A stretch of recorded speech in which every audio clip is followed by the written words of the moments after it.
Why? Charlie asked.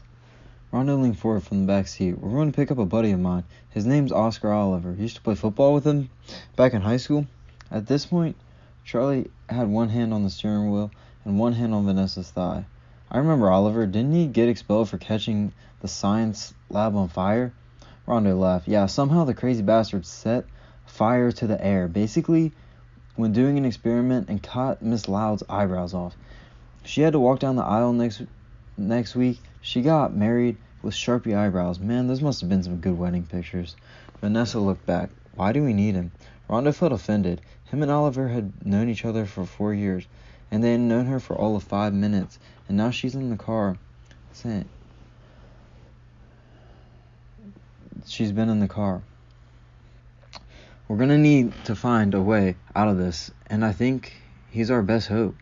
At that, he has a family that worked for the Pentagon. I'm hoping if we find him and his family, we can possibly figure out if there's a cure. Vanessa sat back.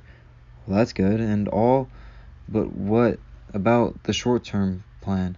We can just keep driving around picking up people. We can't just keep driving around picking up people. Me, Charles, and William all discussed that this morning. We're going to stay and defend the nursery. Vanessa rolled her window down to get some fresh air. William is still alive, she asked. Charles responded, yes. Luckily, me and him were at work together when all of this started. Vanessa looked at him. Did you hear the broadcast?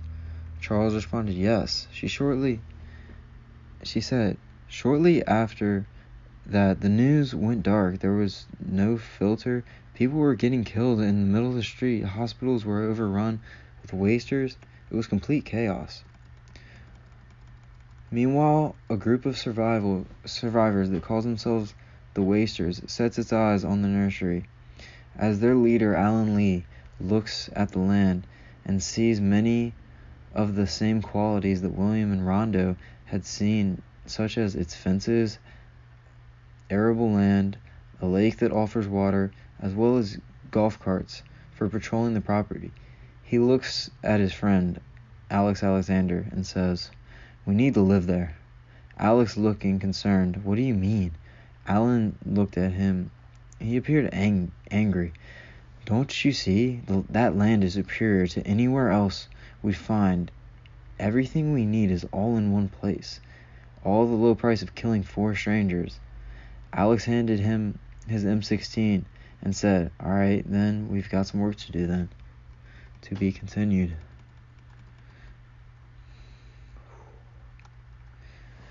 As the three began to drive down the road, they come across a group of survivors. They try to make communication, but with guns drawn, it seems like it's safe bet that won't happen. And with dead quickly approaching, Alan Lee and Charlie get into a standoff with no words exchanged. This is a small group, maybe 9 or 10.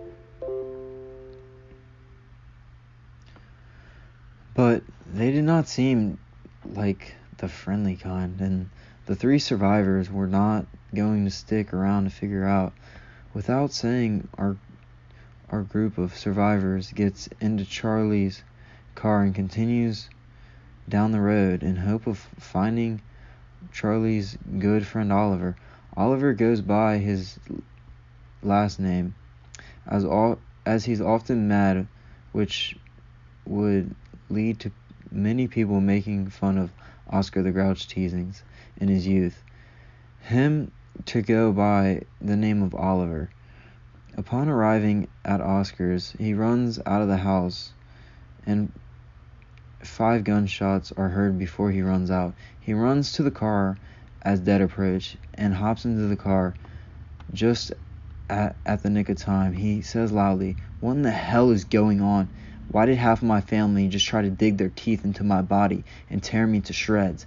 Charlie looked in the rearview mirror and took off and saw the dead getting farther away. It's COVID-19. Somehow it mutated. You and me can't die from it. We have already had it, but the ones that do come back and want to dig their teeth and claws into you? Rondo looks at him and says, the only way to put down one of these wasters is to destroy the brain. Oscar looks out the window. He's already had to find that out the hard way. The 4, now 5, including William, who is back at the nursery, reunite at the nursery outside the barn. William, not knowing Charlie and Rondo were going to bring back people, pulls out a shotgun on Oscar and pulls his pistol on Vanessa. Immediately they return the favor. Just as that, Rondo steps in and says, if you guys are going to kill each other, then you're going to have to kill me too.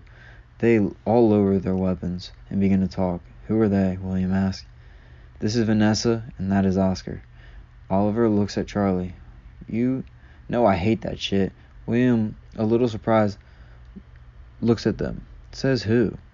Charlie takes a deep breath and waits. Says me. William says, so you make the rules? Charlie grabs him on the shoulder. No, we make the decisions as a team. We'll vote. William laughs. Okay, I vote we kick them on their asses.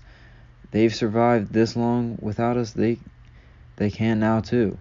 The group looks at him. He's alone in his thoughts, in his thought process. But he understands. He looks at the group and seamlessly responds, all right, they can say.